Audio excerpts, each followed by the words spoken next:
Hello, friends. Are you ready to hear the rest of the tale? Then let us commence. Right, last time we checked in on the Ragtags, they discovered a strange and wondrous sun-dappled and verdant crevasse smack dab in the frozen heart of the frigid, winter-locked fey realm of Coldmire.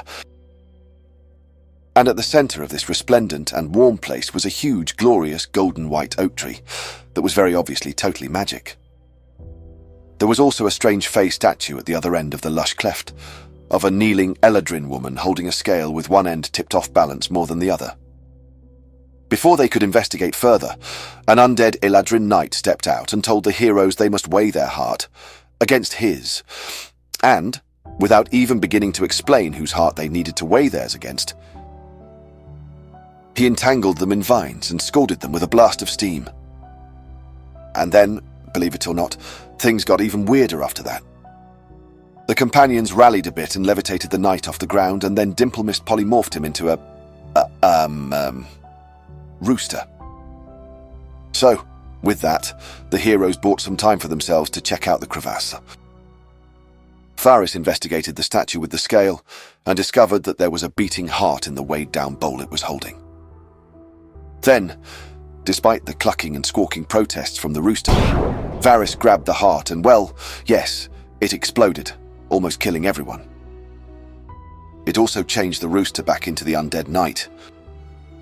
Staring down the more than peeved sentinel, Braze managed to convince him that they were there in Coldmire to stop Hivernion, and if that meant taking the responsibility of the weird heart in the bowl, they would do it, but only honorably. The knight gave the heart, an artifact known as the Spring Heart, to the Ragtags. The Spring Heart was a powerful magic item that would help them defeat Hivernion. Turns out it is the heart of Sir Dermot, the arrogant and tragic knight who arrogantly and tragically managed to betray the Spider Queen and get her assassinated by someone or something known as the Recluse. Then the firstborn, aka Valrilin, ripped the heart from Sir Dermot's chest and cursed him and turned him into Hivernion and all that. Part of that curse, for whatever reason, was that Hivernion could be harmed and even killed by the Spring Heart. And now the companions had it. So that's good, right? After all that, the Sentinel's watch was now over, so he passed from this realm, leaning against the oak tree that was a cutting from some special tree called the White Arbor. Saddened by the sacrifice, but determined and inspired by the Spring Heart, the Ragtag set out of the crevasse and back into Coldmire, and no doubt heading toward a final battle with Hivernion at some point soon. So at this point, why don't we check in with Meenko, eh? Good old Meenko! Last we saw, the intrepid monk had found himself in a strange fey city somewhere else in Murkerhain, and, after making friends with a gnome-like fey named Bandamun, he had fallen in with a band of allied creatures that called themselves the Resistance. Now he was hanging out in their musty underground sewer hideout headquarters. We should probably also mention that Meenko was in a strange in-between state, where he wasn't really in astral space or the ethereal plane, but not fully in the prime material plane either. Bandamun was in the same boat or dimension, or whatever. They weren't ghosts, don't ever call them that, but still weren't detected or perceived by most beings. Still, Bandamun said there were others like them with the Resistance, and others still who could communicate with them as well.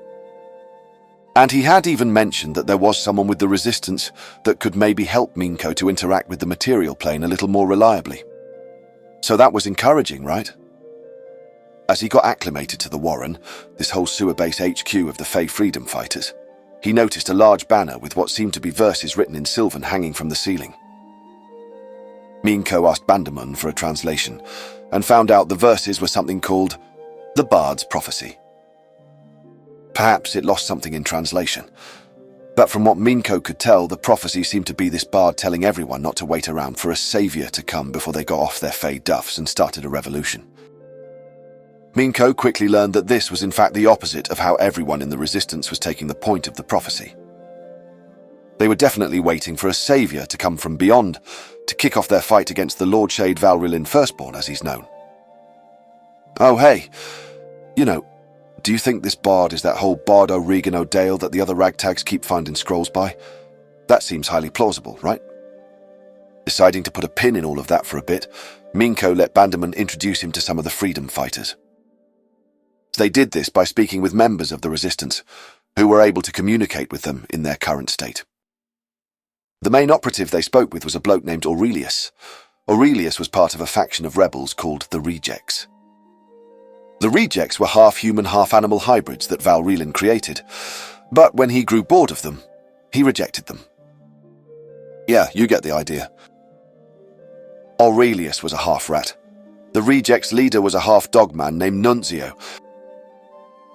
After meeting some of the Rejects, Aurelius and Banderman took Meenko to meet the three leaders of the resistance.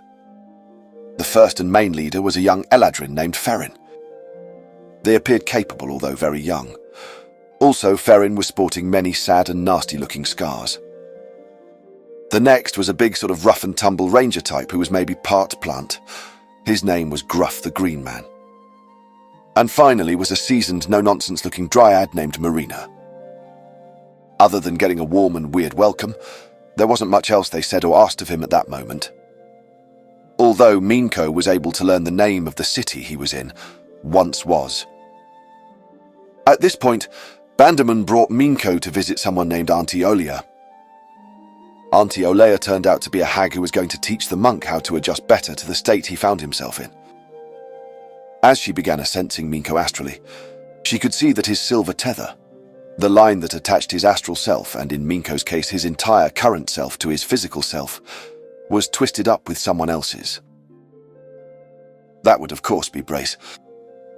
Olea told Meenko that she could get him back to Brace and the rest of his friends as well, although she did say that he should stay at the Warren a bit and learn a few things first. With that, we can meet back up with the others. They were just about to leave the Fey crevasse and head back into Coldmire. Remember? As they were exiting the cave and trudging out into the frigid wastes, they spotted another Fey scroll case just laying around. And inside, of course, was another scroll, written by, the Bard O'Regan O'Dale themselves. Everyone, of course, could hardly contain their excitement as they anxiously awaited learning about what this scroll was about, as the companions all made their way through the icy wasteland for the rest of the afternoon and early evening. That may have been mostly and probably entirely Varys, but still. At camp that night, Varys translated the scroll for the gang.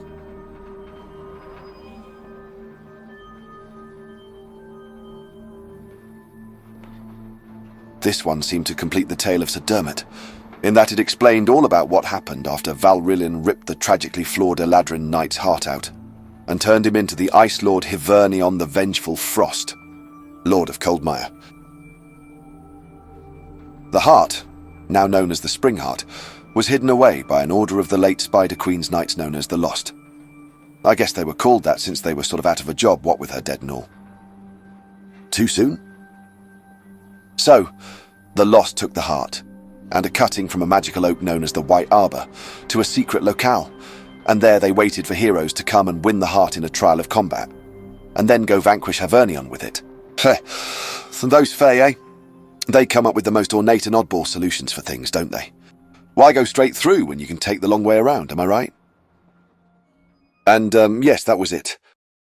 That would have probably been better to learn about before going into that cave and dealing with the Sentinel and the Rooster and Exploding Heart. But it also felt a bit like the Bard, or whoever was leaving these scrolls around, left it there at the exit on purpose, as a sort of Fey joke, doesn't it? I believe there's a saying that goes something like, a Fey can't lose anything faster than the goodwill of a stranger. So, one blessing of a Fey nature, however, had been the Spring Heart itself, specifically the warmth the artifact radiated. It kept the companions warm and protected from the deadly winds and chill of Coldmire. It certainly helped the night pass easier and swiftly into the next day. Getting an early start, the heroes hit the road.